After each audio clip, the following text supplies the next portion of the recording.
Bonsoir à toutes et à tous et bienvenue dans la troisième mi-temps du Middle. C'est fou, ça va être une émission difficile, mais oui, on peine à le croire, les Français sont inclinés 29-28 face à l'Afrique du Sud au Stade de France. Les Bleus sont éliminés de leur Coupe du Monde, cette Coupe du Monde 2023 dont ils faisaient partie des grands favoris, c'est fini. Avec moi sur le plateau, Nicolas Hugo et Théophile, toujours les mêmes. Ouais, bonsoir. Ça va être difficile. Ça va être très difficile. J'essaie de garder le sourire. Mais ça va être difficile effectivement parce que je l'ai dit, voilà, 29-28, victoire des Springboks qui ont fait le match qu'il fallait. Je ne sais pas si on doit le dire comme ça, qui ont contré, notamment en première mi-temps, Nico, qui ont réussi à mettre 3 essais très rapidement. Ça s'est rendu coup pour coup, sans faire de mauvais jeu de mots. Le combat de boxe était vraiment sur le terrain. C'était 2 magnifiques équipes et au final, ce sont les Sud-Africains qui passent pour un petit point. Il y a eu 2 mi-temps, la première enlevée avec beaucoup d'actions, avec une équipe de France qui, je pense, était meilleure au rugby sur ces 40 premières minutes-là. On marque 3 beaux essais et puis une équipe sud-africaine qui a joué, on en avait parlé avant le match, sur ces fameuses chandelles du côté de Louis Biel-Barré. 2 premières chandelles de ce côté-là, 2 essais et puis sur un contre, encore un jeu au pied rasant vers Colby qui marque un 3e essai sans faire beaucoup d'efforts. Ils ont gagné du terrain. Ils n'ont pas beaucoup dépensé d'énergie pour venir marquer 3 essais aux Français. On peut le regretter parce que vraiment après on a été peu en danger sur des actions construites et longues des Sud-Africains. C'est la défaite frustrante par excellence, Théophile. Voilà, c'est des occasions, mais au final ça paye pas. Même en début de seconde période, on a tous dit dans la rédaction du Middle, il faut les tuer, il faut prendre le score. Tu gagnes 25-19, tu dois marquer au moins 3 points pour te mettre à l'abri. Tu le fais pas. Et en une occasion presque venue d'ailleurs des Springboks, eux ils le font avec Etzebeth et ça fait mal quoi. Ouais, défaite frustrante et encore plus à ce niveau-là de la compétition en fait. C'est-à-dire qu'il n'y a jamais de belles défaites, mais alors il y en a des bien tristes et celle-là est bien triste. Et puis ouais, en fait, en plus on le savait, quand on a vu le banc, on savait qu'ils avaient des joueurs. Si les mecs rentraient, De Klerk, Pollard, s'ils rentraient à des moments où le match était serré, eux ils avaient plus les outils pour tenir un score comme ça et pourquoi pas faire la différence en fin de rencontre. Et c'est ce qu'ils ont réussi à faire. Et en fait, étrangement, assez inhabituellement, les Français ont été plutôt imprécis. Et on semblait un peu sans solution offensivement. Ils ont perdu ce qui faisait leur force presque. C'est que tu avais toujours cette étincelle qui arrivait au bout d'un moment dans le match, même si tu étais en difficulté. Et là, on a l'impression qu'elle n'est jamais arrivée, cette étincelle. On a eu une dernière étincelle sur mais là aussi, à 2 minutes de la fin. Mais, tu manquais de continuité en fait. Ça a manqué énormément de continuité. Pour moi, après, il y a 2 faits de match en première mi-temps qui au final pèse lourd. Je pense que la décision de l'arbitre de ne pas siffler en avant sur Eben Etzebeth alors qu'on a une action franche d'essai. Et franchement, ça fait 20 ans que je couvre du rugby. C'est la première fois que je ne vois pas un en avant siffler dans cette situation-là. Je veux dire, il tape le ballon. Alors effectivement, le ballon lui rebondit derrière, mais c'est parce qu'il fait un bond en avant, lui. Donc à aucun moment, on ne peut considérer qu'il n'y a pas en avant sur cette action-là. On est à 7-0 dans une phase où début de il match. n'y avait qu'une équipe sur le terrain presque. Oui, il n'y avait qu'une équipe sur le terrain. Où c'est une occasion pour passer à 12 voire 14-0. Elle coupe une dynamique tricolore de manière assez incompréhensible. Et je crois que les Box marquent 2 minutes après. Et puis après, il y a cette action de jeu aussi, puisque le match se joue à 1 point, où Thomas Ramos se fait contrer sur cette transformation en coin.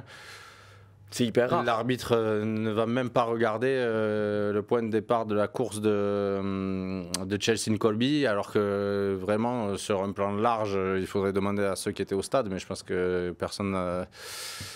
Oui, en tout cas, tu fais pas attention à ça. Sur le plan large, en tout cas, on voit que Colby a déjà fait la moitié du terrain à couvrir, à avancer, alors que Thomas Ramos ne s'est pas encore relancé. Donc, au moins, je ne dis pas que Colby est parti avant, mais au moins ça aurait mérité d'être checké et d'être revu à la vidéo. Alors on va me dire qu'effectivement maintenant il y a des quarts vidéo où ils vérifient tout ça, mais j'ai pas l'impression que ça a été checké à un moment donné. Tu t'es fait un ami ce soir quoi. J'ai l'impression. Ouais, mais parce que je pense que quand ça se joue à 1 point au final, vraiment. Tu regardes tout. Oui. Tu regardes tout et puis non, vraiment c'est en avant d'Etzebeth qui est quand même assez fou. Ouais, parce que En plus, j'ai retenu quelques statistiques et c'est vrai qu'elles sont toutes en faveur des Français, quasiment. Parce qu'on a vanté, et logiquement, les Sud-Africains, cette défense, quasiment ce rideau défensif qui ne se brisait jamais, tout ça. Au final, ils finissent à 73% au plaquage, 39 plaquages manqués pour les Sud-Africains, 156 réalisés. Ça prouve aussi que les Français, ils ont brisé des plaquages, ils ont percé, même sur la dernière action. Tu vois, tu as Penaud qui part avec de belles enjambées, qui bat 2-3 défenseurs, mais il t'a toujours manqué ce manque de rapidité. Alors, il y a les Sud-Africains qui ont parfaitement ralenti les rucks, là aussi à la limite de la règle, tout ça, mais bon, ils l'ont bien fait. On va leur reconnaître quelque chose, c'est qu'en seconde mi-temps, quand on attaquait, on sentait une pression défensive, on était en train de reculer en attaquant, ça on ne va pas leur enlever. En seconde mi-temps, ils ont fait, je pense, le match effectivement parfait, parce qu'effectivement, ils ont très très bien défendu, ils font énormément, tous les meilleurs plaqueurs du match sont sud-africains. C'est un peu l'antithèse du jeu de l'équipe de France depuis Galtier, c'est-à-dire qu'en fait c'est un jeu de dépossession et à partir d'un rien on en marque un essai et c'est ce qu'a fait un peu notre force pendant ce mandat-là. Et là en fait ça a été un peu l'inverse, c'est-à-dire qu'on a eu la possession beaucoup, on a fait pas mal de temps de jeu, comme tu le disais, on a cassé des plaquages, on a cassé une d'avantage et à chaque fois là où on arrivait à être des tueurs au sang-froid, et ben dans les zones de marque ou même pas que d'ailleurs dans les 30 mètres on commençait à faire des erreurs et donc c'est assez paradoxal comme performance par rapport à ce que renvoie l'équipe de France depuis. Ils ont peut-être été obligés de faire ça. Parce que ce sont les Sud-Africains qui ont voulu faire ça, peut-être parce qu'on parlait du banc. De Klerk et Pollard, ils ne sont pas restés longtemps sur le banc. À la 45e, ils étaient sur la pelouse. Et ils sont menés en plus. Et ils ont réussi à endormir le match, faut le dire. Parce que, tu l'as dit, il y a deux visages dans ce match. Il y a le premier où c'est Irlande-Nouvelle-Zélande de ce samedi, où il y a des essais de partout, il y a des envolées, des contres sud-africaines, de belles actions françaises. Et en deuxième mi-temps, c'est un jeu beaucoup plus restrictif qui a fait la force des Sud-Africains. Même s'ils sont menés, ils ne sont pas inquiétés. Et ils ont planté le couteau sur une de leurs seules occasions, parce qu'ils n'en ont pas eu beaucoup.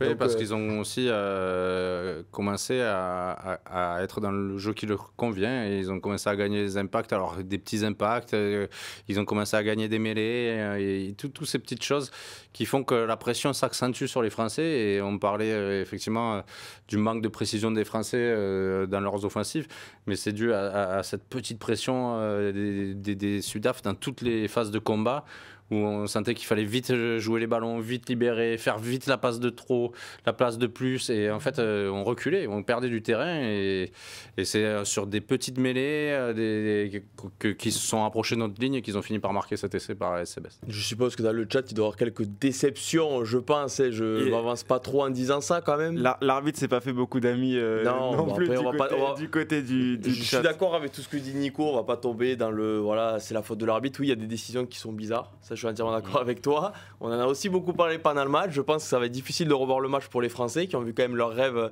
presque le rêve d'une vie passée. Mais oui, c'est vrai que je pense que pour les supporters français, M. Ben O'Keefe s'est pas fait beaucoup d'amis. Non. L'arbitre néo-zélandais, je ne sais pas s'il arbitrera une demi-finale ou la petite et la finale, mais oui, il va pas falloir qu'il vienne en vacances en France. Après, c'est souvent comme ça, la frustration prend le dessus. Mais on a senti que même en première mi-temps, ça a frustré les joueurs français à partir de la décision de ne pas s'y faire en avant. Et à partir de là, on a vu les Français considérer, on l'a tous vécu sur le terrain, c'est que l'injustice prend le dessus, on commence à parler à l'arbitre, on commence à sortir des structures de jeu parce qu'on s'énerve, parce qu'on est frustré. Et cette action-là des SCBS, à partir de là, ça a vraiment changé la manière de penser des Français sur le terrain. On a vu des joueurs, Anthony Gelon par exemple, qui n'ont pas l'habitude de s'exprimer comme ça, qui sont plutôt des taiseux, et on a vu ces mecs-là lever les bras très régulièrement, Penaud aussi, mais ça lui arrive plus souvent, et même Dupont qui est quelqu'un qui a... Mais est-ce que c'est pas un mélange de tout? C'est un mélange de la pression du match? Non, mais c'est la frustration. Mais tu sais que le match va pas se jouer à beaucoup. Donc si en plus tu as des décisions qui pour toi sont pas du bon côté, tu sais que l'arbitre dans ces matchs comme ça, on l'a aussi vu en 2011, on l'a vu à plusieurs matchs, c'est l'arbitre quasiment, c'est les décisions qui font la différence, qu'elles soient bonnes ou pas bonnes. Mais tu as la pression du match, tu as la physionomie de la rencontre, où quand même les Français, à part au début du match, ils sont derrière au score, toute la première mi-temps, avant de repasser devant juste avant la pause. T'as tout ça qui a fait que les Français étaient peut-être pas dans leur état normal, quoi, et on les comprend aussi. Ça, j'en suis d'accord, mais justement, ils se font le plus dur, les Français, c'est qu'en pensant que. Oui, ils réalisent le très bon début de match. Contre eux en première mi-temps, ils prennent 3 essais sur 3 contre, sur 3 ballons hauts, et sur un ballon perdu au sol, tout va contre eux, et ils arrivent quand même à être devant à la mi-temps. Ils doivent se dire. Les gars, on a fait beaucoup de cadeaux et on est quand même devant, donc on est bien meilleur qu'eux. Ça faisait penser au premier match contre les All Blacks. Alors, pas la même physionomie, mais tu fais des bêtises qui offrent des essais à l'adversaire, mais t'es quand même devant, donc t'as pas de quoi t'inquiéter. Donc oui, c'est vrai qu'à la mi-temps, c'est difficile. Après, il y a quand même quelque chose qu'on peut mettre au crédit des Sud-Africains, c'est physiquement. J'ai trouvé ça impressionnant. On parlait dans leur banc 5-3, et au final, devant, on pensait que nous, justement, on allait pouvoir prendre le pas. Alors, je suis d'accord, mais là, il y a une nuance à faire. Ils ont joué avec la règle encore. Ils ont joué avec la règle 5-3, mais on fait rentrer des mecs. C'était coaching top 14. Mais bon, du coup, c'est pas pareil, parce que quand t'as du Toit qui part un quart d'heure sur le banc. C'est de l'expérience. Oui, mais je pense que c'était prévu dans le plan de jeu aussi. Parce que c'était totalement prévu dans le plan de jeu. Sans doute, mais je veux dire, ou alors on rend la règle plus claire que ça et on. Non, mais après, tu pourras toujours jouer avec la règle. Tu pourras jamais déterminer si un joueur est blessé ou pas sur le terrain. De la roublardise. Ah oui, mais ils ont réussi. Ni plus ni moins, mais honnêtement, c'est pas ce qui me choque le plus. Enfin, c'est pas une erreur d'arbitrage, c'est qu'ils prennent quand même un petit risque. Ils font rentrer un talonneur 3ème ligne pendant un quart d'heure, et c'est une 3ème ligne qui revient après s'être reposé sur le talonneur titulaire. Oui.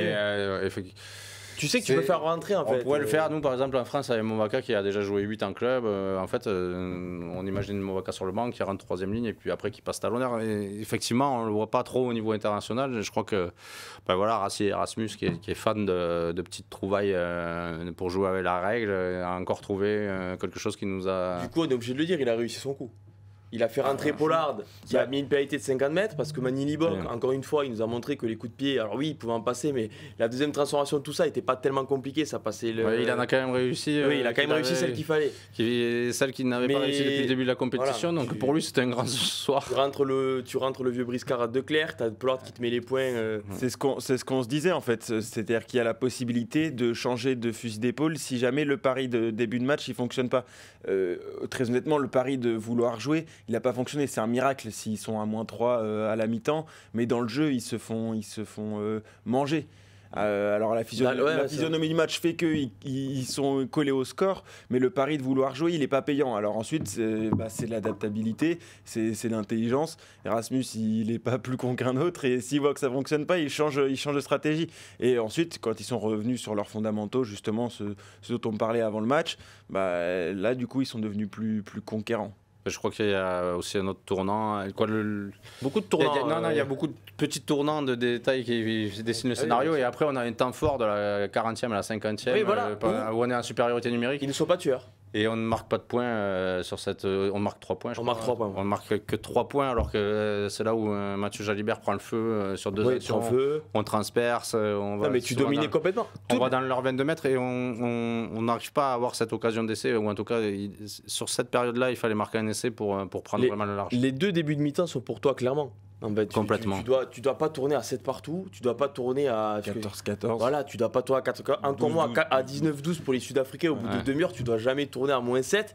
Et en deuxième mi-temps, tu dois pas tourner à la 60e à +6. Donc c'est tout ça qui est frustrant aussi, quoi. C'est que il aura manqué. Alors, il faut rien enlever à la défense sud-africaine qui a loupé les plaquages, mais qui a réussi les plaquages qu'il fallait. Mais il a manqué ce petit, tu vois, la passe loupée, le Cyril Bay qui fait une claquette loupée, essai de Colby, tu vois, tout ça, ça marchait sur les autres matchs, là ça n'a pas fonctionné. Et c'est pas de la faute de la défense sud-africaine, c'est des petits gestes comme ça qui coûtent cher dans des matchs comme ça. La transformation contrée, bon là c'est très rare au niveau international, dans un match comme ça, on l'avait quasiment jamais vu. Sébastien Mézy à l'époque avec Toulouse l'avait connu à Brive à la 80e minute, mais il y a plein de bêtises pour rester poli comme ça, qui à la fin, tu vas regarder tout ça, tu t'assois, tu regardes le score et t'as presque envie de pleurer, quoi. En plus, ce qui est un peu frustrant, c'est qu'on a quand même l'habitude avec cette équipe de France de se dire toujours s'en sortir. Ouais, c'est ça, jusqu'à très très loin en fait. Même à la 80e, tu es quand même un peu plus stressé, mais je veux dire à 77e, tu te dis voilà, il y a qu'un point, une pénalité, on campe quand même pas mal dans leurs 30-40 mètres où on est dans des zones qui sont largement dans les cordes de Ramos. Et donc jusqu'à très tard, on se dit ça va peut-être passer, et en fait là tu vois le coup de finale, et enfin même c'était en avant, et en vrai c'est un peu un monde qui s'écroule, parce que la Coupe du Monde c'est une petite fin pour la Coupe du Monde. Non, mais je crois que effectivement ça a un pleuré, parce que ce match-là c'est pas quand on perd contre quelqu'un qui est plus fort que soi. J'ai pas l'impression que l'équipe de France ait perdu contre une meilleure équipe qu'elle. C'est le scénario de match, quelques moments, soit par des décisions arbitrales, soit par un manque d'efficacité, que l'équipe de France a perdu ce match. Et aussi, il faut en parler, des grosses difficultés sous les ballons. On en a parlé dans la première partie. C'était on avait hyper dit flagrant. que ça allait être difficile pour nous. On s'était dit attention les chandelles. Et puis surtout, on avait parlé de Biel Barré. Qui habituellement bouge beaucoup arrière aussi. Et c'est le côté qui a été le plus visé par les Sud-Africains, parce que je pense qu'ils avaient vu qu'il était moins fiable que Damien Penaud. Je ne sais pas si c'était même un manque d'organisation sur le premier essai. Ficou, on a le droit de se rater sur un coup de pied. Il n'est même pas très en profondeur, ce coup de pied, c'est latéral. Ficou ne prend pas le ballon et derrière il y a mauvais rebond et Arensi il y va tout seul, quoi. Il y va tout seul, il n'y a pas un Français en couverture, donc c'est ce manque d'organisation. C'est vraiment des erreurs habituelles. Ces erreurs que tu peux pas faire à ce niveau-là. Ou pas plusieurs fois. Une fois, ça arrive. Une fois, et là, c'était toute la première mi-temps. Toute la première mi-temps, il n'y avait aucun ballon haut qui était pour les Français. Et même, on fait 10 bonnes premières minutes en seconde mi-temps et les Box ressortent de leur camp et inversent la pression par un jeu au pied. Et c'est encore. C'est RNC qui va prendre le ballon sur la tête de Biel Barré, encore. Oui, et il s'installe dans notre camp. Et il y a même à la 36e minute où tu as Peter Steph Dutoit, troisième Miniel, qui récupère le ballon sur la tête, je sais plus quel joueur français, mais tu as même un troisième Miniel qui gagne le duel dans les airs, quoi. Donc c'est vrai que sous les ballons, ça a été un cauchemar. On peut dire que c'était un cauchemar. Et dans les petites erreurs françaises, à ce niveau-là, on va quand même parler. On arrive à récupérer une pénalité sous nos poteaux et qui se transforme avec Mathieu Jalibert, qui était pourtant bien dans le match, et qui nous fait un dégagement qui part derrière lui et on se retrouve dans une touche à 15 mètres à jouer. Celui-là, il est assez improbable. Non, mais celui-là, il est assez improbable. Dans ce match comme ça, inverser la pression, c'est le plus dur à faire. D'ailleurs, on a vu qu'il y avait vraiment des phases pour chaque équipe où la pression était forte. Là, on venait de récupérer une pénalité sur un moment fort des Blacks pour se sortir de notre camp. Là, il faut trouver une touche au niveau international à 45 minimum, à 45 mètres minimum. On l'a trouvé à 5 mètres de notre touche, de notre en but. Alors les Français ont réussi un peu à se dégager, mais c'est vrai qu'au final, on n'est pas sorti de notre camp. T'es pas sorti de ton camp, et je crois que ça a mené 3 points même sud-africains. C'est vrai que ce coup de pied, on l'a vu. Là, on en reparlera parce qu'on aura la partie note et on parlera de Mathieu Jalibert, mais c'est vrai que ce coup de pied, il a surpris beaucoup de monde. Il a surpris peu de monde positivement. Alors ça arrive de dévisser, mais là quand même, c'est vrai que trouver la touche derrière sa position, on le voit rarement. Oui, je l'avais vu une fois en équipe de France sur un renvoi au Pays de Galles où le renvoi avait fini sur notre ligne de 40. Je ne sais plus qui c'était, si c'était David Scrella ou François Trendu. Mais je vous conseille, c'est un Pays de Galles-France qui reste dans la mémoire, mais oui, avec le toit fermé. Il y a un petit truc parce que dans le chat, beaucoup de gens réagissent au carton, au bunker sur le carton jaune ou rouge d'Etzebeth. Juste pour expliquer pourquoi c'est resté sur un carton là, c'est jaune. C'est logique. C'est assez logique, c'est-à-dire qu'en fait la règle c'est que s'il y a un contact à la tête, par défaut c'est rouge, mais à chaque circonstance atténuante, on va baisser d'un degré la sanction. Là en l'occurrence c'est que Antonio était en train de glisser et donc le contact à la tête rouge passe à jaune parce que Antonio était un peu baissé. Donc là-dessus, il n'y a pas grand-chose à dire. On a directement dit que Etzebeth allait revenir. On n'imaginait pas qu'il allait mettre l'essai de la victoire. Parce que c'est vrai que avant de passer à la partie de note des Français, les anciens Toulonnais qui n'ont pas performé en top 14, il faut le dire, sous le maillot Toulonnais, Colby et Etzebeth, on voit que quand ils ont le maillot vert, vaut mieux que Toulon joue en vert, du coup, parce qu'apparemment ça les aide à être meilleurs. Non mais c'est vrai que Colby, on l'a beaucoup vu jouer en top 14, forcément. On a tous le Colby de Toulouse en tête. On a aussi celui de Toulon, c'était à peu près son cousin, on va pas se mentir. Là, ce soir, c'est le Colby de Toulouse. Malheureusement pour les Français. Oui, il a été très bon, certainement un des meilleurs. De toute façon, derrière, franchement, chez les Sud-Africains, il n'y avait pas beaucoup à jeter, mais effectivement, il a su mettre son équipe dans l'avancée quelques fois, même en seconde mi-temps, là, il trouve un petit espace. Il va même en grande confiance tenter un drop qui aurait pu nous sceller le sort de la rencontre bien avant. Oui, il était en confiance. Il a, je pense, beaucoup de choses à montrer au public français après 2 années où il s'est bien fait critiquer ici. Il avait peut-être à cœur de montrer aussi, de remontrer. Il avait à cœur de réaliser un grand match et ça s'est vu, quoi.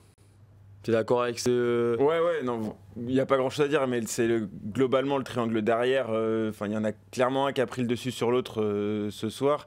Et donc on en revient sur ces réceptions de jeu au pied. Et même la vitesse, je veux dire, à la mi-temps, les deux joueurs qui ont le plus gagné de terrain, enfin les trois joueurs qui ont le plus gagné de terrain, c'est les deuxièmes sud-africains et Movaka.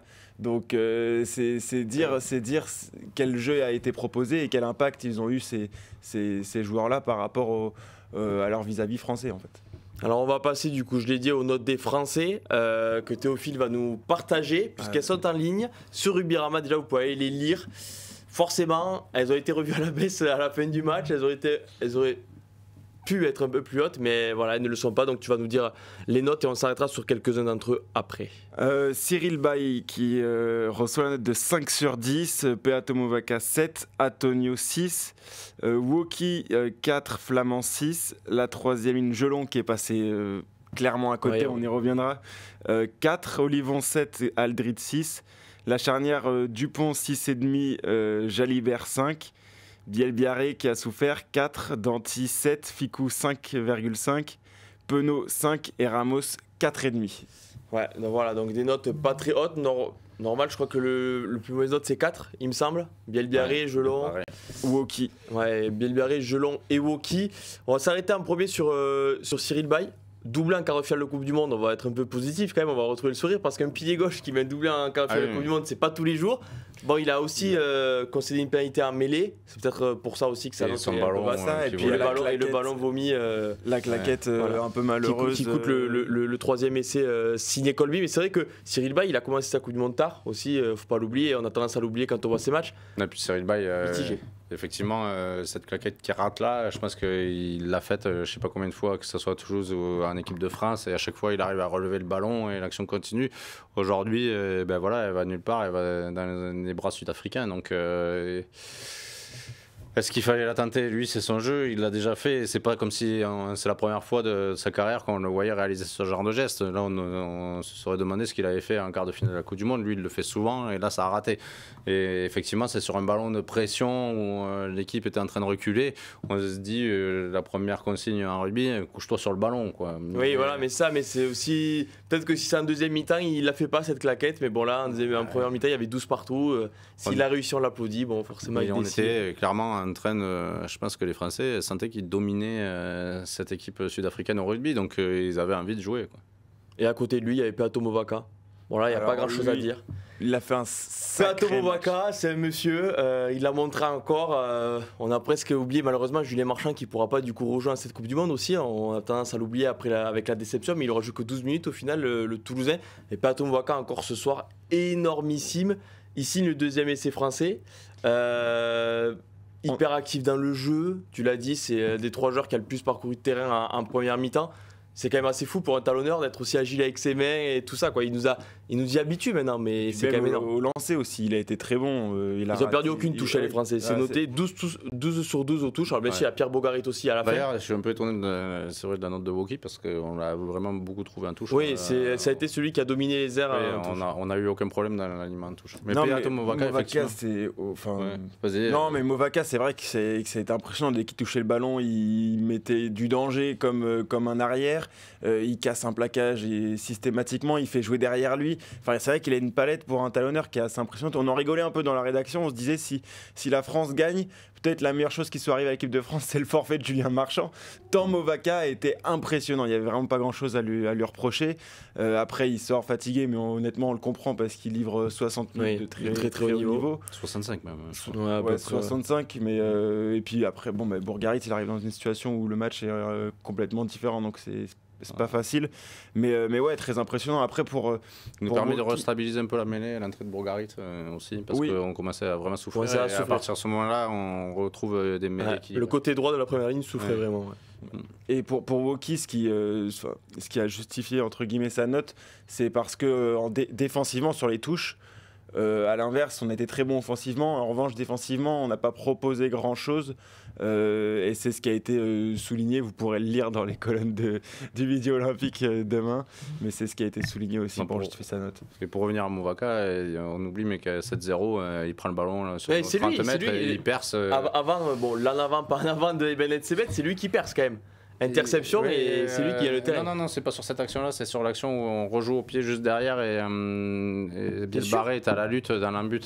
Ah, peut-être. Non, parce que c'est un coup joué par les Français un peu bizarrement parce qu'on perce sur 50 mètres et sur le premier rock qui suit, Dupont tente la passe au pied sur le côté de Biel Barré, alors que je pense qu'il y avait peut-être mieux à faire, peut-être par un jeu de passe que de vouloir tenter directement ce coup gagnant dans l'embut. Alors qu'apparemment, on le dit à ceux qui nous écoutent, apparemment les Bleus sont en retard en conférence de presse, qu'il y a Emmanuel Macron dans le vestiaire. Voilà, donc bon, peut-être qu'il ne boira pas de bière comme il l'avait fait avec les Toulousains après la finale top 14, ou pas cul sec, plus doucement. Mais voilà, donc normalement il y a Maxime Gutiérrez qui devrait venir avec nous, on essaie de l'avoir. On essaiera, si c'est pas possible, voilà, tant pis, mais on essaie de l'avoir, il essaie de faire au mieux. Mais c'est que Peato Movaca, bon, c'est un joueur qu'on va bien sûr retrouver dans les prochains mois en équipe de France. S'il n'y a pas de blessure, il l'a montré encore plus dans cette compétition. Et on parle de Toulousain, on va parler d'un troisième Toulousain. Alors c'était peut-être le plus scruté, c'est normal, il était casqué ce soir. C'est bien sûr Antoine Dupont, vous l'avez compris. J'imagine que je m'avance dans le chat, ça va parler d'Antoine Dupont, mais... Bon Antoine Dupont, mais on a vu sur quelques actions que je pense qu'il a quand même, il s'est économisé entre guillemets pour sa pommette et je pense qu'il avait quand même un peu mal et on lui avait dit il va pas trop au contact. Effectivement, non, il a fait un bon match quand même, notamment il a par fait son un bon jeu match. au Dans pied, l'animation, il a fait un bon match. Pour trier un peu les ballons.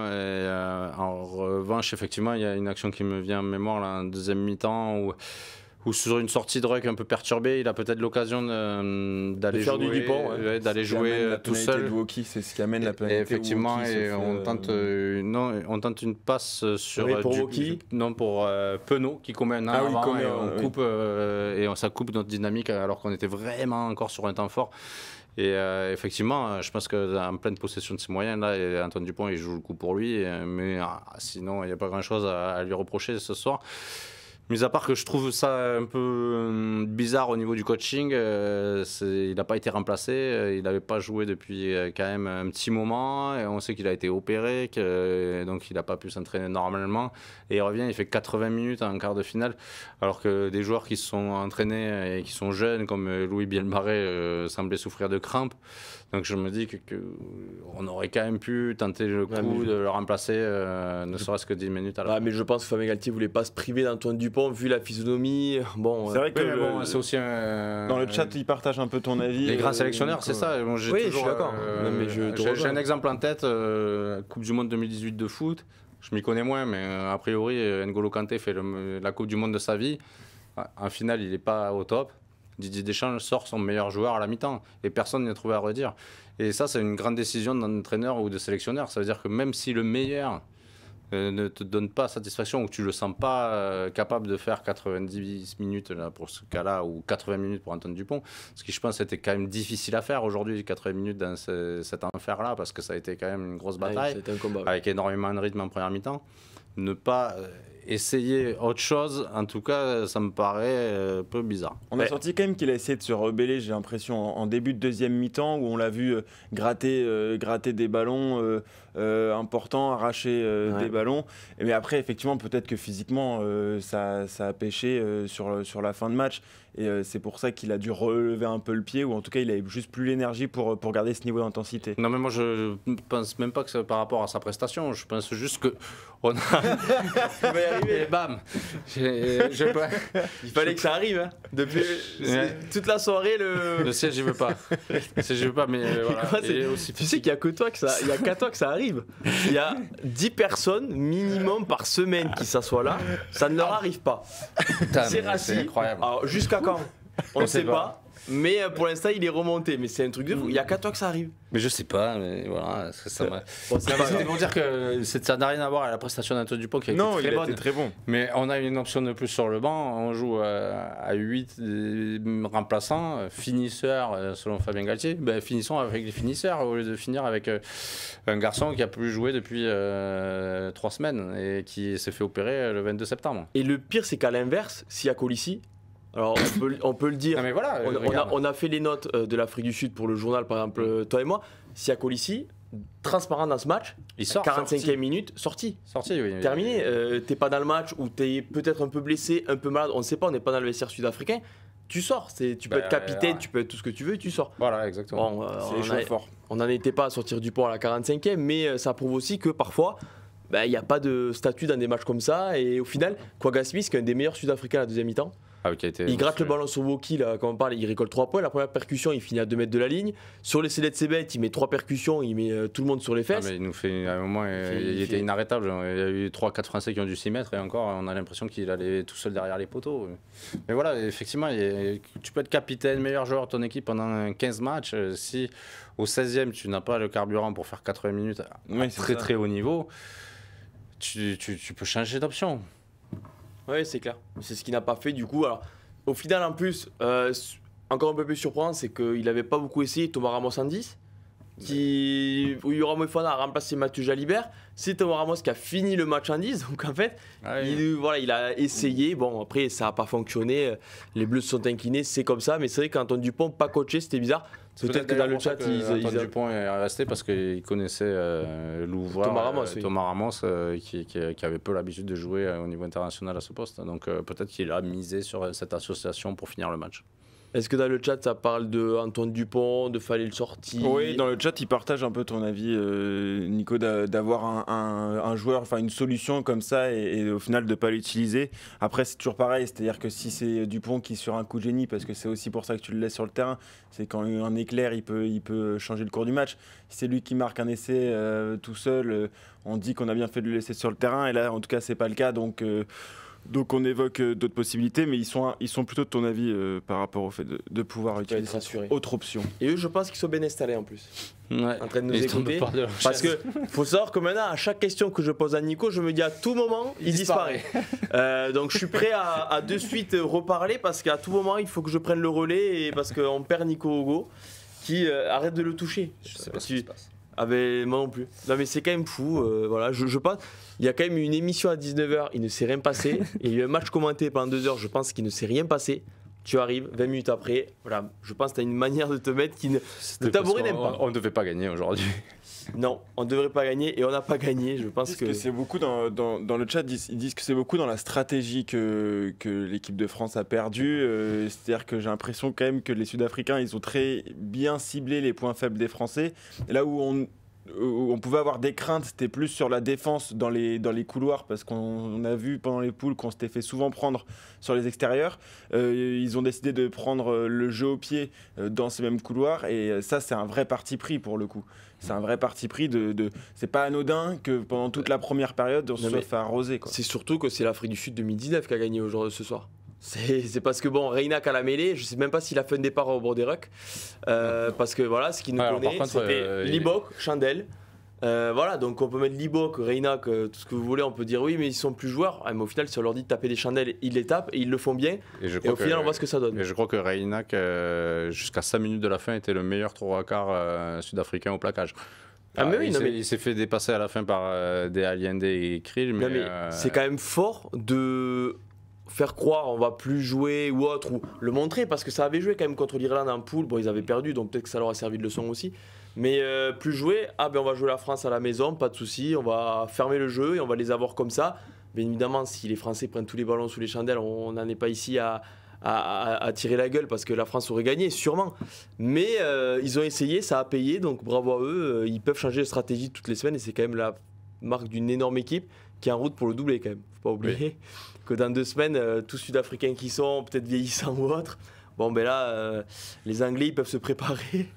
Ça va être dur. Ça va être dur, oui. C'est vrai qu'en demi-finale, on a peu d'espoir pour l'Argentine et l'Angleterre, mais sait-on jamais. À côté du point, il y a Mathieu Jalibert. Messieurs, on en a parlé pour son coup de pied. Bon, c'était pas forcément positif. Mathieu Jalibert, c'est le joueur de la planète, on a l'impression, qui montre le plus quand il est en confiance ou quand il est dans le doute. En début de seconde période, il a pris feu complètement, et là, il fait du bien. Mais après, ensuite, il tombe un peu dans des petites scories qui coûtent cher. Le coup de pied, forcément, c'est l'image que tout le monde va retenir, malheureusement pour lui. Mais Voilà, 5 sur 10, c'est un peu la note qu'il faut, quoi. Il y a eu du positif, il y a eu du négatif, mais ça laisse un petit goût amer. Le problème pour moi, pour un ouvreur et à ce niveau-là, c'est justement qu'il n'y ait pas d'entre-deux, en fait. C'est-à-dire que si tu fais un mauvais match, tu te remets à faire des choses simples et tu sortiras pas du lot, mais tu feras les choses simples et ça fonctionnera et tu feras fonctionner ton équipe autour de toi. Et lui, on a l'impression qu'il a besoin d'avoir 1 ou 2 éclairs de génie pour se remettre dans son match. Et ensuite, s'il est trop en confiance, il peut tenter des coups un peu impossibles qui vont le refaire douter. Et du coup, c'est une spirale et sans arrêt et c'est les montagnes russes. Et en fait, à ce niveau-là, il faut quand même, je pense, réussir à un moment donné à garder la tête froide et à savoir se dire, bon, ben, je suis dans un grand jour ou pas dans un grand jour, peut-être qu'il y a un coup de génie qui va me faire passer dans une autre sphère, mais si je suis pas dans un grand jour, je fais des choses simples et au moins, je mets pas en danger mon équipe comme bon, c'est pas un geste compliqué, a priori, la touche, mais... le fait qu'il n'y ait pas d'équilibre, c'est ce qui m'a dérangé en tout cas sur ce match-là. Ouais, alors moi j'ai trouvé qu'il avait fait plutôt un bon match jusqu'à effectivement les 10 dernières minutes avant qu'il sorte. Ouais. Mais, il est resté souvent à la fin, sur les CDC, il souffre. Après, il souffre du dos, donc bon. Oui, après sur les CDC, bon. Ah bon, oui. On va pas lui. Non, certains diront il peut se baisser, bon. J'ai connu des joueurs qui ne seraient pas mis du tout devant, quoi. Donc on va pas lui imputer cet essai-là, quoi. Mais effectivement, moi j'ai trouvé qu'en première mi-temps, il était bien dans le match. Il s'est sorti plusieurs fois de la pression. Et il a su effectivement fermer le jeu quand il fallait et ouvrir. Ils se sont bien entendus avec Antoine Dupont. Ce petit par-dessus au début là, qui va récupérer. En deuxième mi-temps aussi. En deuxième mi-temps, pareil. Donc non, il était bien dans son match. Mais bon, après, au niveau international, faire cette erreur sur ce dégagement, c'est... Alors là, ça a vraiment pénalisé la France. Est-ce que ça gâche complètement son match, du coup? Non, mais il y a un petit coup de pied rasant contré où il fait en avant, des petits trucs comme ça où il a pas, j'ai pas l'impression qu'il ait beaucoup fait jouer aussi autour de lui avec l'incertitude. Il a effectivement sur ses coups de pied par-dessus de Dupont, il était dans le bon tempo, etc. Mais on n'a pas vu beaucoup d'ailiers venir à l'intérieur autour de lui, faire jouer avec les avants, plusieurs menaces. On n'a pas trop vu dans ce registre-là, alors qu'en principe, il est quand même plutôt bon parce qu'il va vite. Et donc forcément, les défenseurs doivent réagir rapidement. Et s'il fait le bon choix, ça peut faire des breaks. C'est dans ce sens-là où, dans son style de jeu à lui, je trouvais effectivement quelques bonnes idées, mais parfois un peu en dedans.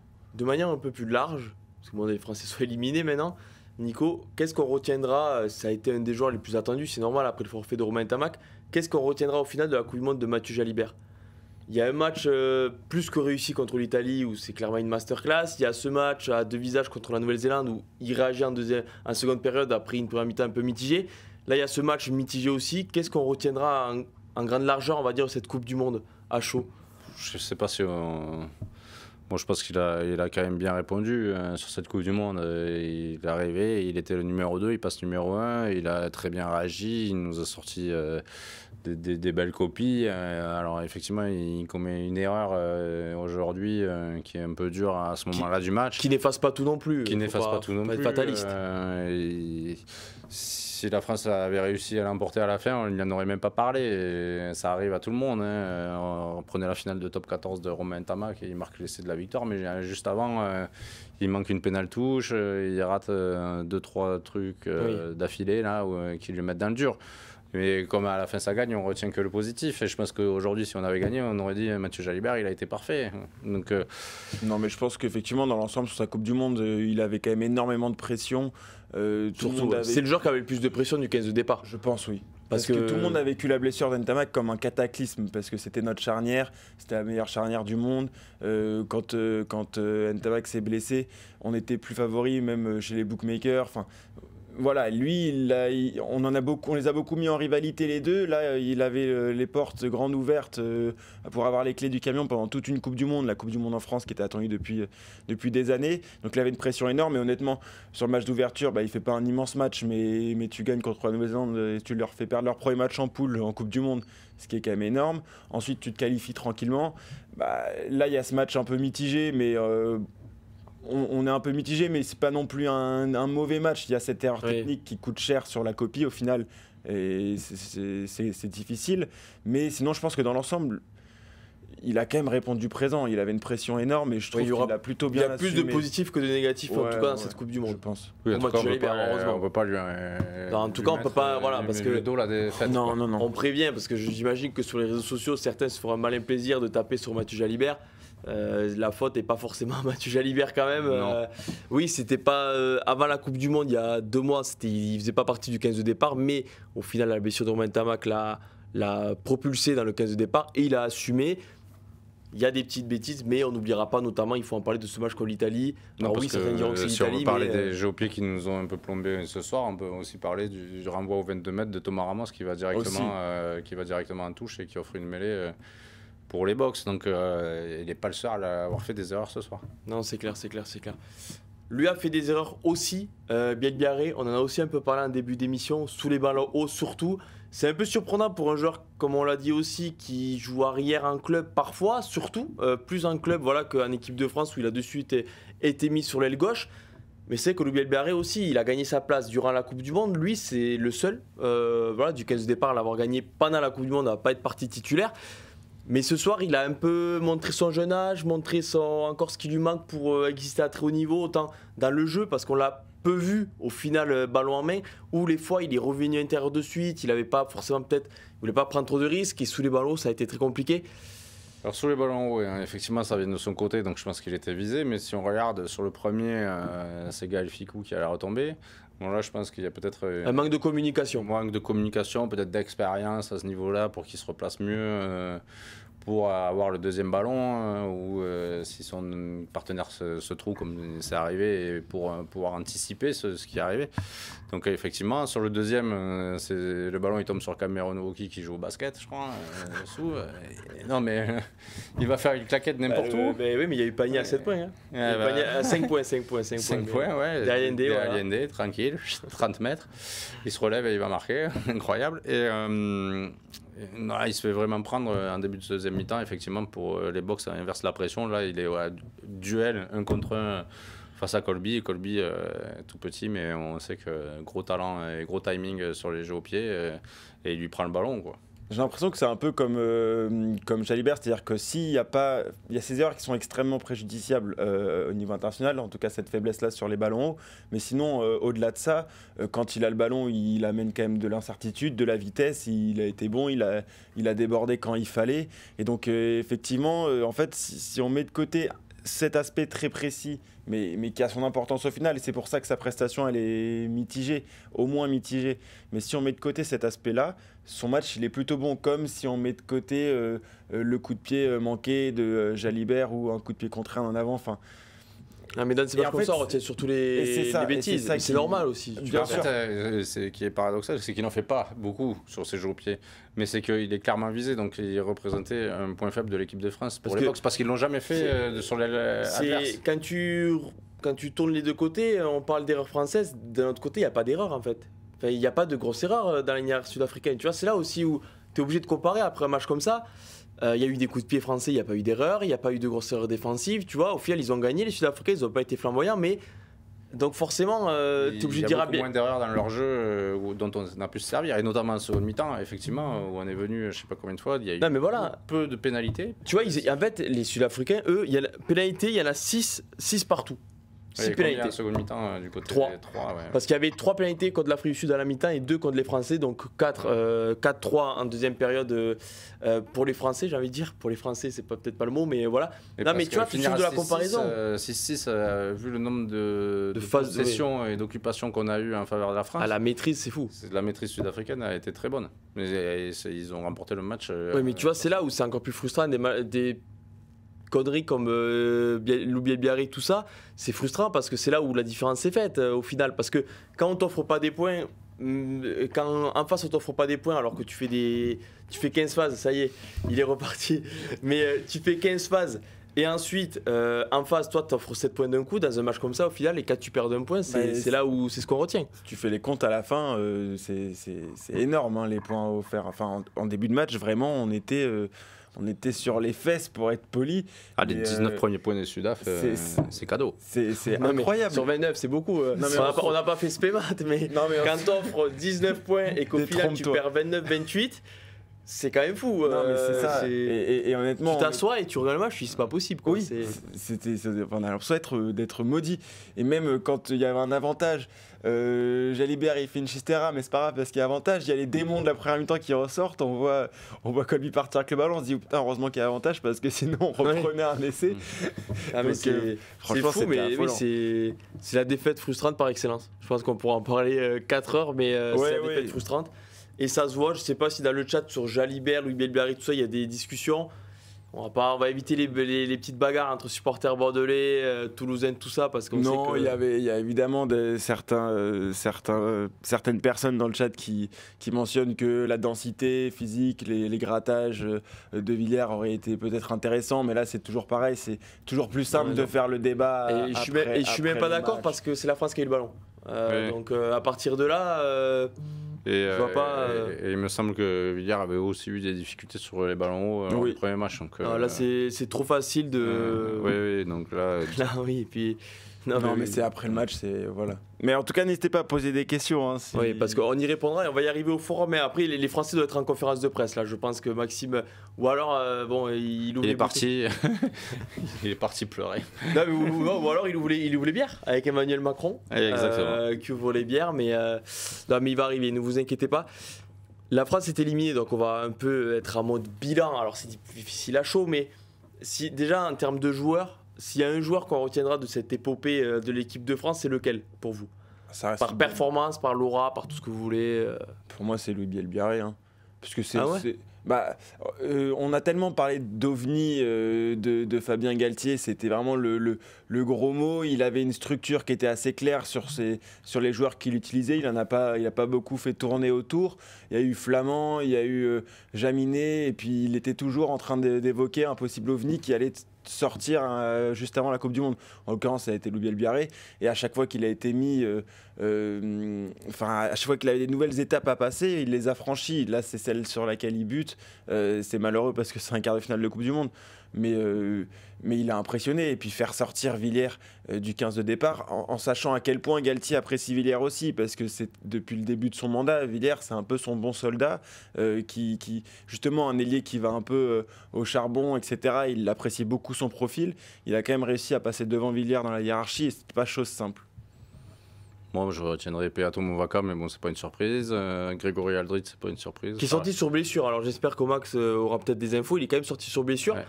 On n'a pas l'habitude de le voir se blesser. Grégory Aldrit, on touche du bois. On espère que c'est pas grave pour lui.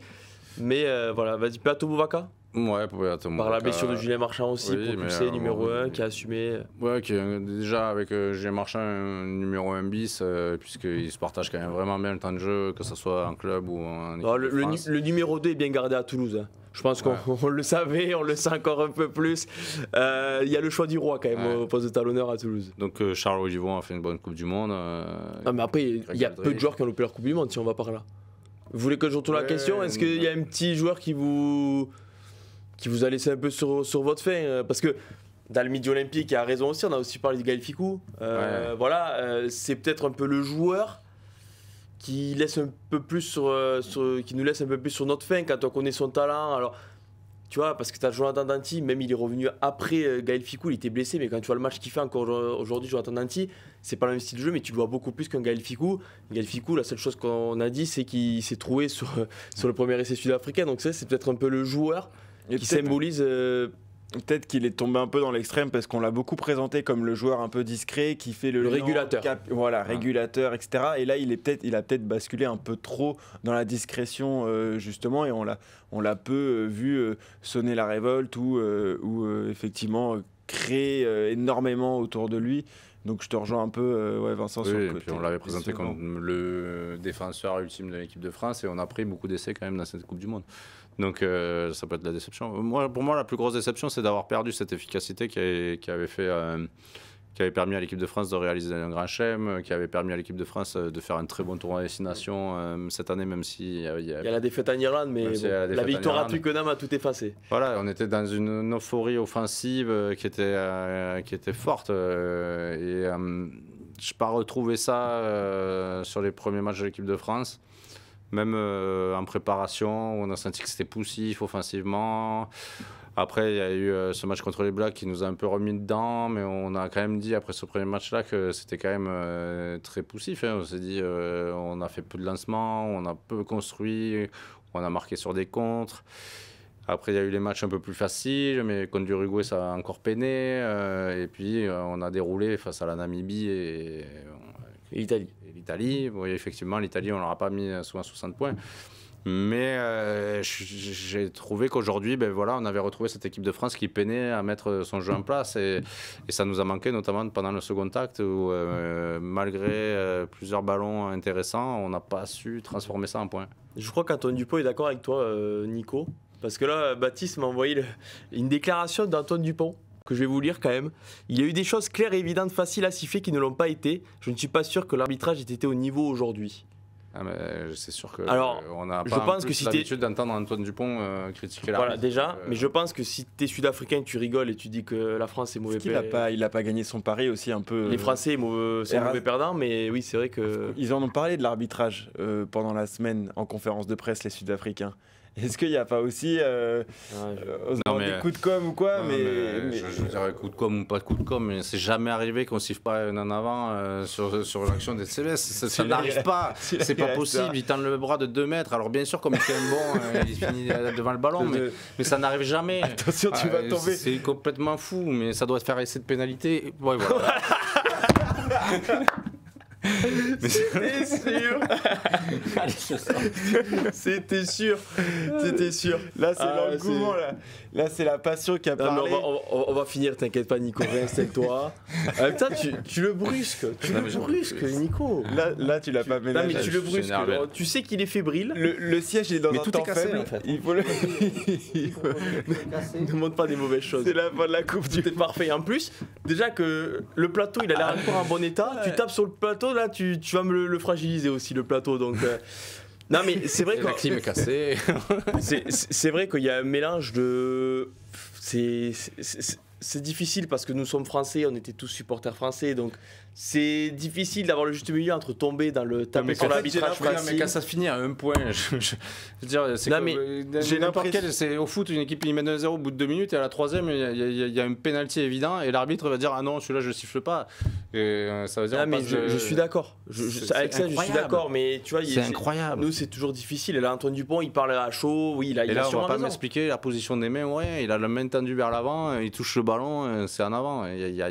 Parce qu'apparemment, ils ont sur TF1 qui diffusait le match, ils ont remis aussi la montée de Colby sur le coup de pied contré. Effectivement, il semblerait qu'il parte. Il est parti avec 15 mètres d'avance. Un petit peu devant. Non, mais c'est vrai que tout ça mis bout à bout. Mais quand on est joueur sur le terrain, mais ça doit rendre complètement fou. Tout ça mis bout à bout, voilà, et ça explique aussi pourquoi les joueurs sortent sur le contre. Il se dit mais comment c'est possible qu'il soit là? Le mec il court le 25 mètres en 2 secondes et demie. C'est pas possible. C'est pas possible. Nico, tu vas redisparaître. Arrête Nico, tu vas disparaître. Je t'aurais averti. Non mais c'est vrai qu'il y a des décisions qui vont rester en travers de la gorge de beaucoup de monde. Mais voilà, c'est Antoine Dupont, voilà, je pense qu'il est... C'est rare quand même. Non, c'est très rare. S'il en parle comme ça, après ça mélange. C'est rare, on l'a tous dit, les comportements de tous les Français ce soir étaient rares. Tous. Anthony Juan qui gueule sur l'arbitre, c'était très rare. Charles Olivon, on les a tous vus quasiment au bout d'un moment. Regarder l'arbitre, lever les bras, beaucoup parler. Même les Sud-Africains l'ont fait un peu. Bonambi, tout ça, a essayé. Nico, t'as quelques fans. Merci. Il y a pas mal de gens dans le chat qui sont là. Merci Nico de dire vraiment les choses. Et d'ailleurs, il y a un commercial d'Ikea qui commence à dévoiler des prix. Qui commence à nous envoyer des prix parce qu'il sait qu'il y a un lot à gagner. Il se dit il y a un lot de 3 que je peux vendre dès lundi matin. En plus, là, ils sont sous le choc de la défaite. Je peux en plus les arnaquer un peu. Je leur mets à 40 €, 30 €, ils y verront que du feu. Non, mais pour en revenir, c'est vrai, les comportements étaient tous rares en fait. Et c'est pas ce qui a fait la différence, mais ça démontre une pression qu'ont peut-être eu du mal à garder en eux les Français. Non, mais là, en plus, moi, sur le coup, sur l'action de CBS, sur l'en avant, là, je trouve qu'ils arrivent à rester un peu zen, les Français, là. Sauf qu'il y a 2-3 décisions après sur des rucks suivants. Qu'il faut monter la sauce et qu'ils les font dégoupiller. Est-ce que tu penses qu'il n'y a pas, dans ces cas-là, tu joues, puis l'en avant, tu te dis s'il l'a pas sifflé. Tu vois, il y a des situations qui sont plus difficilement visibles quand tu joues que, tu vois, que d'autres. Tu vois, dans un ruck, Ah, mais là, je pense que quand tu te lèves d'un je pense ruck et que là, tu as il y vu a- le mec gratter au sol, tu te lèves, tu gueules à l'arbitre, tu dis c'est pas possible de pas le voir. Là, je pense que peut-être que les joueurs ont dit bon, ben il Ah doit non, pas- là, il y avait 15 Français qui étaient quasiment en train de s'arrêter parce qu'ils se sont dit c'est fou là. Oui, non, mais oui, mais. Non, mais moi, ce qui m'interpelle, parce que c'est à chaud, oui et non, parce qu'en fait, le mec, il a quand même pris la douche entre temps, il a fait redescendre un peu la pression. C'est pas une Ah, c'est pas interview. sûr, mais oui. On parle d'une action qui a été à la 5e minute de jeu et c'est là, il parle Oui, 2 heures c'est après. ça. Hein. Et celui-là marque 2 minutes après, surtout. Allez, oui. Et là, Oui, tu en te fait, dis, tu passes baisses de la tête, tu te 14, dis. tu passes de De 12-14-0, 14-0, tu finis à 7 partout, quoi. Ouais. Ouais. Ah, et là, c'est dur. Là, c'est dur. Et encore. moi, 14-0, c'est plus du tout le même match. Hein. Ah non, non, non, bah ça c'est sûr. Et en plus, après, tu reprends un essai, donc tu es mené au score. Donc tu es à 2 doigts de marquer 12-14-0. Tu dois presque, parce qu'en plus, ce qui je pense est encore plus frustrant, c'est que si on regarde la vidéo, je pense que si tu sanctionnes Etzebeth d'un avant volontaire, t'es pas loin de laisser de pénalité. Parce que je suis pas sûr qu'il y ait un défenseur sur Bielbiaré. Il y a carton jaune, ça veut dire que son coup de tête sur Antonio s'est fait carton rouge à un suivant. Ah oui, mais ça, C'est oui. ce qui a Non, mais été imagine, dit, imagine les conséquences. Ah, mais que ça a sur tout surtout, le match. mais je pense de manière un peu logique à dire à la 7e minute, mais non mais il descend, c'est un truc de fou, il fait que descendre. Non mais je veux dire, si tu parles de l'action en elle-même, je pense que si tu sanctionnes Etzebeth, t'es vraiment pas loin de laisser de pénalité, c'est ce que Ah je bah veux oui, dire. oui, Parce non, que je c'est pense sûr, qu'il n'y a pas... Il y a personne derrière. Il n'y a personne à Bielbiaré, parce qu'il me semble que c'est Bielbiaré qui attend logiquement sur son aile gauche. C'est vrai que... Pour le coup, c'est pas que du fait de l'arbitre central, enfin de Ben O'Keefe, c'est aussi dans Ah mais le oui, quart- non, mais ça a été, après dans ça a le été quart vérifié. régie qui, voilà. Ça, faut pas se tromper, ça a été vérifié, c'est une décision du quatuor arbitral qui a décidé de ne pas siffler en avant. Ou que c'était pas assez visible et qu'on est resté sur la décision de l'arbitre central de la rencontre, ce qui se passe quand il y a l'arbitre vidéo. Max est là, on nous a dit. Je sais pas si vous l'avez entendu, mais Max est là. Et c'est une très bonne Max est là, on nouvelle. nous a allumé le micro dans la... On le voit. Je vous Salut, vois, vous Max, m'entendez? est-ce que tu nous entends? Très bien, et vous? Ben, on t'entend très très bien, on voit que tu as le beau paysage derrière toi avec les sponsors de la Coupe du Monde, tu es bien installé. Ouais, je suis Bon, bien on installé. va rentrer dans le vif du détail. Le vif du détail. Tu comprendras qu'on n'a pas trop le sourire encore ce soir. En conférence de presse déjà, comment tu as trouvé les Français? On a vu Antoine Dupont qui n'a pas épargné l'arbitre. Non. Non, t'as dû le voir passer sur Twitter, je suppose. C'est moi qui viens de faire ce petit tweet-là.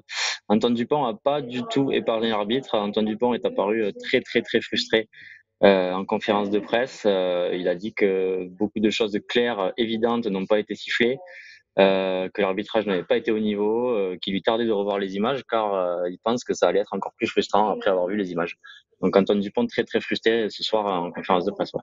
Il a passé c'est une seule question sur l'arbitrage ou après du coup ça a dû s'enchaîner? Je sais pas comment c'est passé. En fait, si tu veux, c'est Arnaud Bordelais, notre confrère de Midi Olympique, qui a posé la question justement aux deux acteurs de la conférence de presse, Fabien Galtier et Antoine Dupont. Il leur a demandé tout simplement ce qu'ils avaient pensé de l'arbitrage, en aiguillant peut-être un peu sa question, en parlant d'un en avant d'Etzebeth, de quelques décisions litigieuses. Et Fabien Galtier a commencé sans vouloir s'attaquer à l'arbitrage. Il a insisté sur le fait qu'il comprenait la frustration des joueurs à chaud, mais il a pas voulu fustiger vraiment les arbitres. Il a dit beaucoup de choses. Il a dit vous connaissez la manière de parler de Fabien Galtier, c'est un personnage en conférence de presse. Alors il a pris un ton un peu plus lent. Il a dit peut-être que si le ballon avait été un peu plus disponible à la fin, si les ballons étaient sortis peut-être un peu plus vite, si Antoine avait réussi et n'avait pas été trop embêté pour sortir les ballons. Il y a quelques faits de jeu accumulés. Voilà, il parlait doucement sans vouloir trop s'attaquer à l'arbitrage, mais en énonçant pas mal de choses qui laissaient entendre que lui n'était pas d'accord avec plusieurs décisions. Et dans la foulée, Antoine Dupont a pris la parole et sur un autre ton beaucoup plus sec, beaucoup plus direct, a fait comprendre que lui et ses coéquipiers avaient trouvé l'arbitrage très mauvais aujourd'hui. Ce sont ses mots.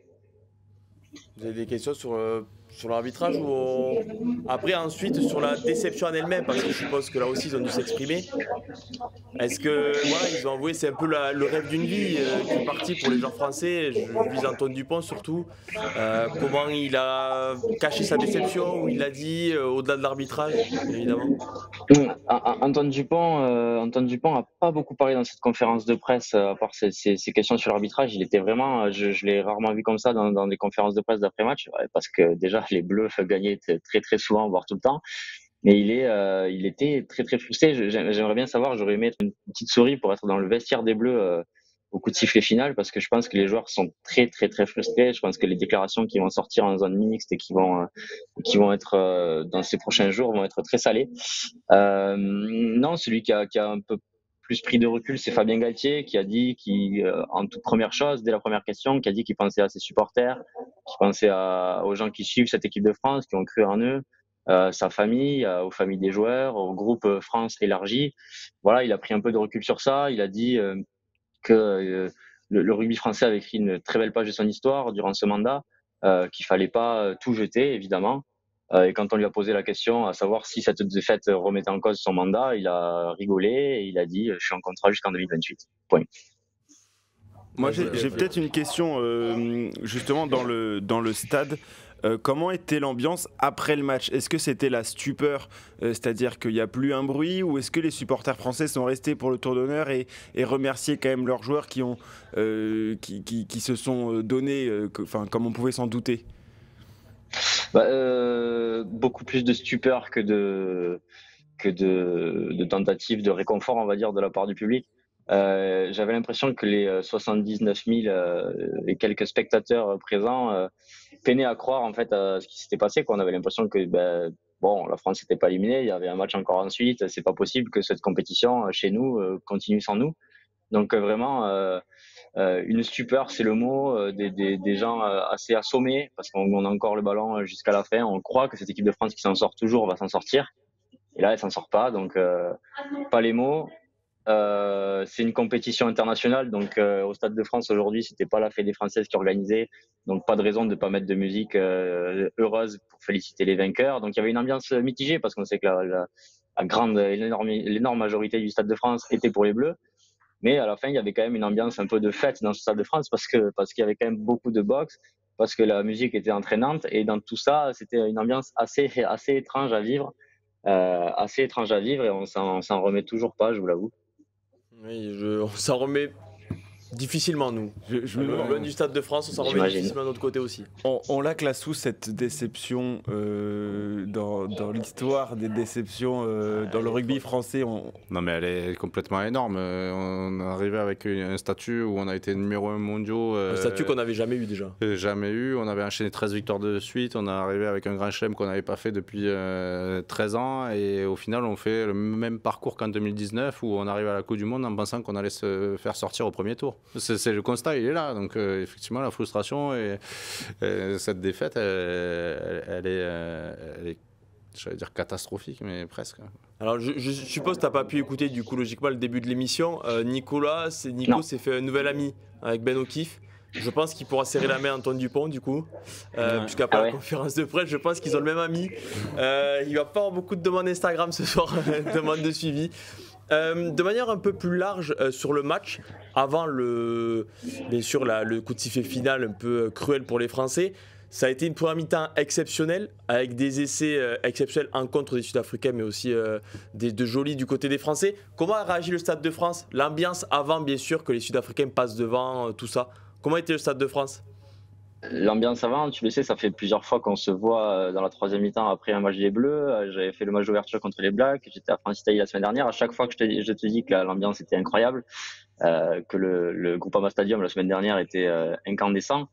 Mais en fait, encore une fois, on était monté d'un cran, quoi. Rien à voir. Aujourd'hui, il y avait une atmosphère pesante après le sommet de rugby que le Stade de France a connu hier soir.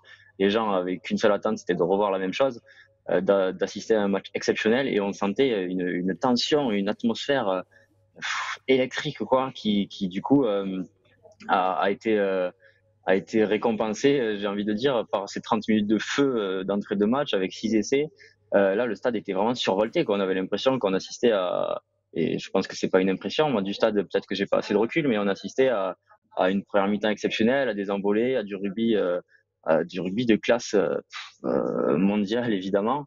Mais non, non, le stade était en fusion, les abords du stade étaient en fusion. Euh, il y a eu deux, trois moments, on les sent souvent sur les décisions arbitrales qui nous ont été un peu contraires, sur le moment où l'en avant ou non, apparemment, d'Edzebet, en première mi-temps, où le ralenti passe dans le stade, il fallait pas écouter, être trop près des enceintes et des haut-parleurs, parce qu'il y avait un bruit assourdissant, quoi, les sifflets des Français. Non, non, c'était incroyable, évidemment, tout le monde a fait son match, le 16e homme a poussé, et ça n'a pas suffi. Max, ne reparle pas de l'intervention des Bennett Sebet, s'il te plaît. Pardon. Nico va en casser le plateau. Il est revenu J'ai déjà pas pu 3-4 revoir fois les images, pendant l'émission sans qu'on lui en c'est- parle. Et tu lui poses une question sur le jeu au pied, il finit à parler de l'en avant ou pas des Bennett Sebet. Il arrive toujours à tenir sur cette action. Mais c'est vrai que J'ai pas on va revu le les revoir images, je vous énormément de avoue, fois. mais- Cette Non, mais intervention, on va voir ça. pour l'instant, qu'on jugera licite si on est sud-africain, illicite si on est français. Non, mais je vais Ouais. parler d'autre chose. Et à 19 à 7, c'est ça le score à un moment 19-7 ou 19-10 19-12. 19-12. À 19-12, là, 19-12. quelle est l'ambiance là? Parce qu'on parle, c'est l'expression à la mode de coup de clim. Là, on avait l'impression que quand même, on venait de prendre 3 essais facilement, rapidement, que finalement les Box, même si on était meilleur au rugby, s'en sortaient, étaient devant. Comment ça réagissait au Stade de France? Là, dans le Stade de France, tu l'as dit, là, pas besoin d'avoir été là pour pouvoir le raconter. C'est vrai qu'à des moments, il y a eu quelques coups de clim. Bon, évidemment, les plus flagrants, c'était à la fin, quand Pollard a enquillé, et quand Edzebet est allé derrière la ligne. Et là, on a senti un Stade de France qui s'est refroidi net. Par contre, ce qui est assez intéressant, et encore une fois, un grand respect aux supporters sud-africains, euh, ils étaient vraiment beaucoup. Et quand l'équipe de France était embêtée et que les supporters bleus ne faisaient plus autant de bruit, eux prenaient le relais et du coup le stade n'était pas vraiment éteint. C'était une clim pour nous. Mais par contre, il y avait une sacrée ambiance quand même côté des box, quoi. Donc voilà, non, l'ambiance a toujours été au rendez-vous au Stade de France ce soir. Et malheureusement, on n'a pas eu le gala et le Fritz from Desire qu'on connaissait d'habitude ces dernières semaines, ces derniers mois, ces dernières années. C'est vrai que certains sont moqués des Irlandais ce matin. Bon, le demain matin, on va aussi serrer la main aux Irlandais. On va les pleurer dans notre coin tous ensemble. Ouais. T'étais au match d'ouverture aussi contre la Nouvelle-Zélande où là, les Bleus avaient écrasé les All Blacks en seconde période. Ouais. Depuis la tribune de presse, ça s'est senti qu'en seconde période, la défense sud-africaine a pris le pas sur les attaques françaises. Qu'on a vu beaucoup de fois les Français arrêter, pas trop savoir quoi faire, être vachement enfermés, du coup tomber tout seul dans le piège de la défense verte. On l'a senti ça depuis la tribune de presse? On l'a senti, on a senti une équipe de France. Après, c'est toujours ce qui a fait un peu sa force dernièrement depuis le mandat Galtier. C'était une équipe de France qui, dans la désorganisation, dans le moindre petit ballon de récup et quand c'est un peu le bordel, pour le dire comme ça, arrivait à s'en sortir. Là, on a eu l'impression que les Bleus ont voulu trop jouer. On a eu, alors encore une fois, moi je suis au stade et on n'a pas les ralentis, on n'a pas revu le match. On a eu l'impression que les Bleus voulaient peut-être aller parfois trop vite, relever tous les ballons, ne pas faire un temps de jeu supplémentaire et pas être un peu plus patient. Alors évidemment, enfin, c'est les box qui les forçaient aussi à faire certainement ces choix-là. Mais on avait cette frustration-là de trouver que les Bleus voulaient aller trop vite en besogne. Et évidemment, contre une défense des box qui oppose toute sa physicalité, pour reprendre le terme qui est à la mode, c'était compliqué. Et ça s'est compliqué. Plus le temps passait, plus ça s'est compliqué. La vraie frustration pour nous, qui en avons déjà discuté, et pour les gens qui étaient ici au stade, on a l'impression que si on score, il y a 25-19 à un moment donné, vers la 55e, 60e, j'ai plus les moments exacts, mais les 20 premières minutes qu'on fait en deuxième mi-temps, les Box ne voient pas le jour. Ils sortent pas de leur 22, ils sortent pas de leur 40. Si là, on rajoute 3 points, 5 ou 7, on a l'impression qu'on leur a mis la tête sous l'eau et que le match est terminé, même s'ils font rentrer leur banc. Donc elle est là, cette petite frustration. Et pareil, on a posé la question à Antoine Dupont en conférence de presse sur le choix, à moins 4, il y a un peu moins de 10 minutes à jouer, de prendre la pénalité ou d'aller en touche. Évidemment, sa réponse a été assez classique, assez attendue. Il a dit que la question s'était posée, qu'ils ont hésité longuement, mais qu'ils se sont dit qu'ils étaient assez forts pour revenir marquer face à ces box-là. Et que pour lui et pour eux, sur le moment, c'était la bonne option. Alors en effet, maintenant, on a échoué à un point, la question pourra se poser. Mais il y a pas mal de regrets. On a demandé à Fabien Galtier quelle était sa plus grosse frustration, s'il y avait un fait de jeu qui avait fait basculer le match, il y avait un tournant du match. Et il a dit, et je vais mettre une petite pièce à Nico, il a dit qu'à 7-0, si quand Edzebet coupe la trajectoire, il a dit comme ça, c'est un temps très très fort qui n'est pas conclu, ça peut faire 12 ou 14, je vous laisse faire vos calculs, et à la fin ça fait 7-7. Voilà. C'est vrai. Exactement.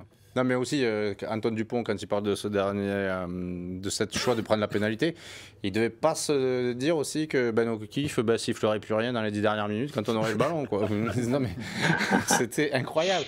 Non, parce que tu parles.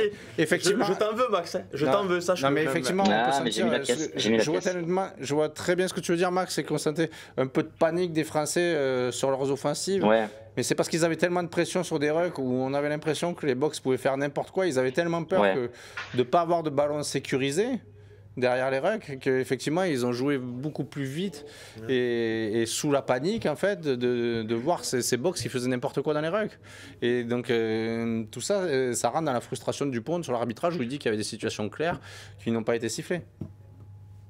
Et quand on pose la question, non, parce que juste rajouter, non, je remets pas une pièce, malheureusement, le moral n'est pas à remettre des pièces, mais quand le capitaine Sia Colissi, avant de vous rejoindre, j'ai écouté une ou deux questions de la conférence de presse des box qui venait de démarrer, et la première question, ça a été, Antoine Dupont vient de nous parler de l'arbitrage, qu'il a trouvé très mauvais, qu'en avez-vous pensé? Bon, évidemment, on s'attend pas à ce que Sia Colissi dise qu'il avait été très mauvais. Mais il a souri, je pense j'avais l'impression que les box savaient qu'ils jouaient à la limite de la règle. Ça leur a souri ce soir. Il a dit qu'il faudrait qu'ils revoient les images pour voir un peu ce qui s'est passé, quels étaient les points que les Français discutaient, mais que lui ne parlait jamais de l'arbitrage, n'allait pas commencer aujourd'hui. Mais avec un petit sourire. Alors c'est peut-être moi qui me fais ma conclusion, mais avec un petit sourire, ils savaient qu'ils avaient quand même joué avec la règle, bravo à eux d'ailleurs. D'ailleurs, j'ai oublié de le dire, mais Antoine Dupont et Fabien Galtier n'ont évidemment pas oublié de féliciter leurs adversaires. Hein. Ils ont très clairement dit qu'Antoine Dupont a très clairement dit qu'à la fin, il leur enlevait rien, qu'ils les ont dominés dans la physicalité à la fin du match, dans le combat, qu'ils ont fait un grand match. Fabien Galtier a dit qu'il leur souhaitait d'aller le plus loin possible. Donc voilà, il y a ça aussi qu'il fallait souligner. Je l'avais pas fait jusqu'à présent, mais les Bleus et Fabien Galtier l'a dit, ont perdu avec fair play. Bon, si on comprend, tout le monde va revoir les images, certains avec le sourire, d'autres avec la larme à l'œil. C'est la loi du sport. Enfin, en tout cas, il y en a qui la semaine prochaine au match, donc dans 6 jours, parce que les demi-finales sont décalées d'un jour. Nouvelle-Zélande-Argentine, pour ceux qui ne savent pas, vendredi soir. Afrique du Sud-Angleterre, le samedi, sur la pelouse du Stade de France, encore une fois. Vas-y Théophile. Non mais il y a un vrai mouvement qui est en train de se lancer là. Il y a un hashtag tous avec Nico qui vient d'être lancé dans le chat. Il y a un on veut un podcast de Nico spécial arbitrage. Non, on veut Nico arbitre tout court. Il y a vraiment quelque chose qui est en train de démarrer. Il faut quand même dire que tout le monde est là aux Midi Olympiques depuis longtemps. Je ne parle jamais de l'arbitrage. Ah non, ça se voit. Jamais de l'arbitrage. Heureusement. Non mais c'est très fort ce que tu viens de lancer, Nico. Il vient de lancer un tous avec Nico. Non mais je pense que son avis est partagé par beaucoup de personnes. Et j'ai salué la performance des box aussi qui nous ont mis sous pression défensivement. Il n'y a rien à dire, mais voilà, il y a des tournois de match et là c'est l'arbitre qui les a fait. Ok, mais écoute Max, on va te laisser. On te remercie d'être venu dans l'émission. Voilà, ça a été un peu short puisque bon, pour ceux qui ne le savent pas ou ceux qui sont arrivés, il y avait Emmanuel Macron apparemment dans le vestiaire des Français. Tout à fait. Bon, on en a souri, mais bon, on imagine qu'il n'a pas bu une bière cul sec comme avec le Stade Toulousain ou des bières pas fraîches ce soir. Mais voilà, merci à Max d'être venu et à la prochaine. Merci, bon retour. On te retrouve rapidement à nos côtés normalement. Ciao, bonne soirée. Tout à fait. Ciao les gars, ciao. Salut. C'est avec Nico, hein. Excusez-moi, mais. C'est avec Nico. Là, mais ça tombe bien. Posez vos questions. On va passer à la dernière partie de cette émission rapidement. Je veux lancer un débat. S'il y en a un qui a déjà vu une faute comme ça, qui n'a pas été sifflée dans le top 14 dans le rugby international. Je peux t'en trouver une qui, je pense, c'est pareil. Alors, on la regardera ensemble dans la rédaction. Il y a un match Pays de Galles-Australie.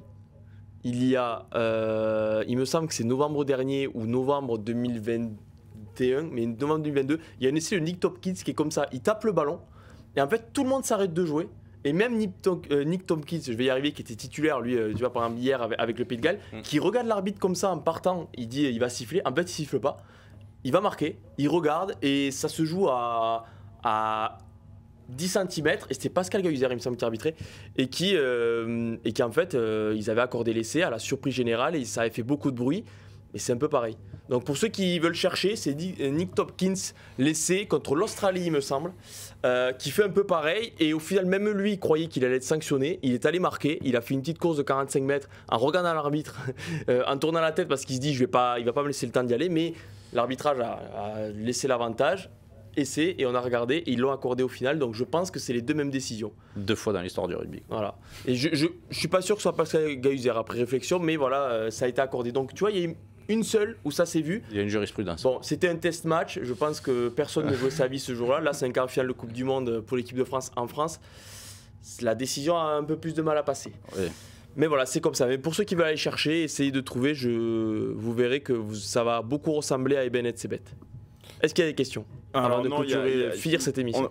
Il y a d'autres faits de jeu qui sont relevés par le chat, notamment le grattage, la pénalité de Pollard sur le grattage avec les mains au sol.